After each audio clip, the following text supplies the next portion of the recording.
So we have managed to get back to speak to the ex-Ireland goalkeeper Emma Byrne, who joins me now on the Women's World Cup show on Off the Ball with Sure Non-Stop Protection Deodorant, the official sponsor of the FIFA Women's World Cup in 2023. Emma, how are things? Very good, much better. I've stopped on my travels, so I hope you can hear me a little bit better. Absolutely, and you're in out of the rain, which is the most important thing. Listen, we are, of course, out of this tournament now. We are going into our final game, but how have you looked back on those two performances? I know you were speaking to Kathleen following the Canada game, and you were just kind of drained, I suppose. Now, with a couple of days remove, how do you feel after the two performances so far? Positive, really, really positive, because, everybody was considering this group the group of death, and I suppose it was to many people. I personally wasn't too, I wasn't too bothered about the teams, because we quite like playing physical teams, and Australia and Canada are definitely two of those. My biggest worry was Nigeria originally, so we still have that mountain to climb. But in general, really positive. We've spoken about Ireland being too defensive, sitting too deep, and I don't think we did that. I think we pushed out. I thought the girls were really brave, particularly against Canada, and really positive things to take from it, to be honest.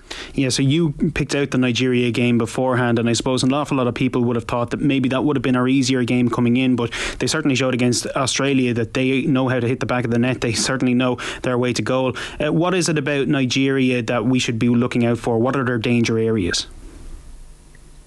Well, they're really dangerous, as in they're so physical. I think we can take a lot of positives from Colombia today, who beat Germany. I think if we can match them physically and just be careful about the balls in behind, they're very, very quick, very physical. They're really direct. So we have to make sure that we get plenty of players behind the ball. Obviously, we do that really well. And then it's all about catching them out when they're out of position, which they are. They're always out of position. So if we can move the ball quickly and take fewer touches, we can really catch them out as well. So it's not just the defensive play we need to think about. It's about when we get the ball and how we're going to attack. Yeah, we know we are going to be physically, ready for this game and ready for any battle that comes up. But, we have been a bit too negative, and that's kind of the suggestion that's been thrown around. Do you see Vera kind of opening up the play a bit more and thinking this is our last chance at this World Cup? We might as well try out and go out and score a few goals? I think we need to be very careful with that. You've seen what happened in the second half of the Canada game. I think if we are going to go in more of an attacking style, as in, i.e. push Katie McCabe up a little bit, which I think is a really good idea, we have to be organised around the pitch. And when we're not organised and we go gung-ho, that's what happens. In the second half against Canada, we've seen that we were left open straight through the middle. So I think if we just connect properly, push Katie on a little bit. It's all about, it doesn't really matter what formation we play, to be honest. It doesn't matter how deep we are. It's all about when we win the ball back. Can we get the ball forward? Can we get players forward quick enough to support our forward player, whoever that is? I think it will be Carusa, but it's all about what we do when we win the ball back. It's not really about formations or it is about how deep we sit, but it's all about the transition and can we do it quickly.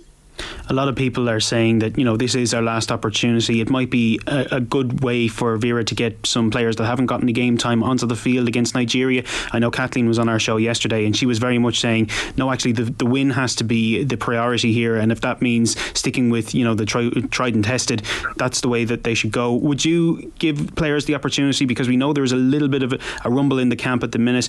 Maybe Vera might think, if I get some players on the field now, that might quieten down a little bit. No, I don't think that's going to stop any rumbles going on. And I agree with Kathleen. I think that we need to go for it. We're still proving a point. We're still proving that we deserve to be playing at this level. I think we've done it, but we just need to go that extra mile. And to get a result against Nigeria, I think will just be a massive boost for the girls themselves. They believe they can do it. I think Vera will stick to the same team, because otherwise, if she changes it too much and then we don't get a result or an unsatisfactory result, the blame will definitely shift to her. So I don't think she's going to take that chance. Also, the girls that are on the bench are young enough that they're probably going to experience many, many more games. So it's not about giving players a chance that maybe might not be in another World Cup. There are a couple on there that should deserve a few minutes for sure. But in terms of changing the team, I don't think we're going to see much of that. Who do you think deserves a spot in the game against Nigeria then? Well, I definitely think Diane Caldwell deserves some minutes on the pitch. She's been one of the regulars in there, and she was there from day one. So I'd like to see her get a few minutes. I'd like to see Amber Barrett get some more time. She was a big reason why we're there in the first place. So I think she deserves it. But this is all second half stuff. I think personally, I would start with the same team. I would definitely release Katie a little bit more. But it's all about tucking in, pushing her up. Like, you can play a 4 at the back as well and push her up as well. So maybe a change in formation. But yeah, I'd like to see Diane. It's difficult to pick out players you want to see get some minutes, but definitely Diane, maybe Anya a few more minutes, but yeah. A lot of the talk in the papers today, and we heard it on our paper review earlier on, was about Vera's future, and a couple of the players have come out and they haven't really been seen to kind of give her their 100% backing, which would be kind of strange, particularly because we're in the middle of a tournament. Do you think that the team might be better off if we just put up a united front at the minute and kind of sorted these issues out after the tournament? Absolutely. I don't know why we're talking about managers during the tournament. And I know we're out and all that, but we still need to play the third game. It's still it's a huge game, as in terms of the future of women's football in Ireland, and we're still generating fans. We're still trying to build that momentum, and it's not the time nor the place pre-tournament or during tournament to talk about that. I'm sure there'll be plenty of chat about that next week. In your experience, can a manager ever come back from losing the confidence of their players? Not suggesting that's what's happened, but if it was to go that way, maybe if we do suffer a loss tomorrow, can a manager come back from something like that? Yeah, you've said it. Nobody really knows that, I'm not sure she's lost the confidence of the players, but in general, no. Managers don't, unless they clear out. We're talking about club football. They generally just clear out the players and get new players in. But When it comes to international football, obviously that's not going to happen. You just have to wait and see with that. But at the moment, it should be all focus on the game. So just going away from the World Cup at the minute, one of the big moves in women's football here has been Jessie Stapleton. She's made the move to West Ham during that summer break, and it will be a fantastic move for her. She'll be joining fellow Irish women Izzy Atkinson and Jess Zhu in the club as well. So is it important to have somebody that you know from home at a club like that when you're making your first big move? I know Ciara Grant played a huge role when you went to Arsenal. Yeah, for sure. It's really difficult, and I don't know, I think it's more difficult for Irish people. We're real home birds, know. I'd moved to Denmark the year before that, and I think I came home 4 times. The manager had to come out to Ireland and drag me back.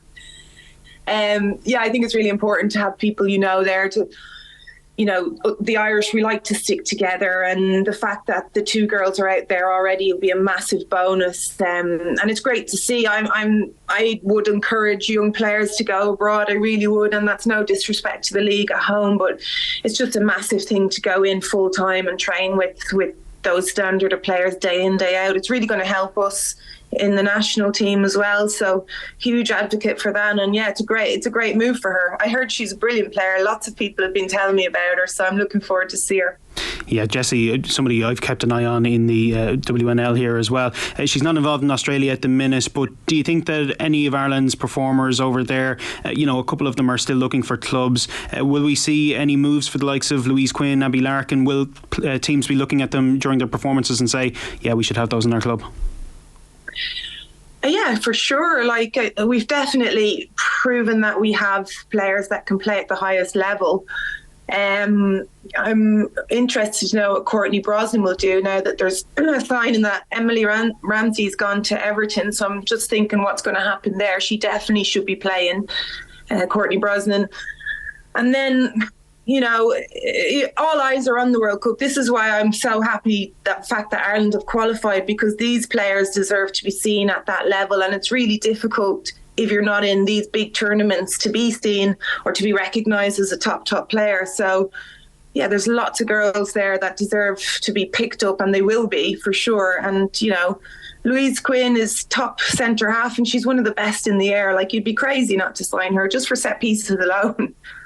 Absolutely. And just before we go, England haven't really impressed in the tournament so far. We spoke a little bit about Germany earlier on, suffering that defeat. Who do you think are the main contenders for victory now? Well, you can never rule out Spain, even though there's lots of controversy going on there with players and stuff like that. They're still a brilliant team, and they look the strongest at the moment. My team originally were Brazil, and I think they got a bit of a schooling there from France physically. So at the moment, Spain are looking really, really good, and you can never write off America. So yeah, I think it's going to be a difficult one to call, but that's what you want. You don't want any thrashings. You want the competitiveness, and certainly got that in this World Cup. It's definitely been the best to date. Well, thank you very much for joining us on the Women's World Cup show. Off the Ball, ex-Ireland goalkeeper Emma Byrne, thank you very much. Thank you very much to Emma, the official sponsor of the FIFA World Cup, of course, sure.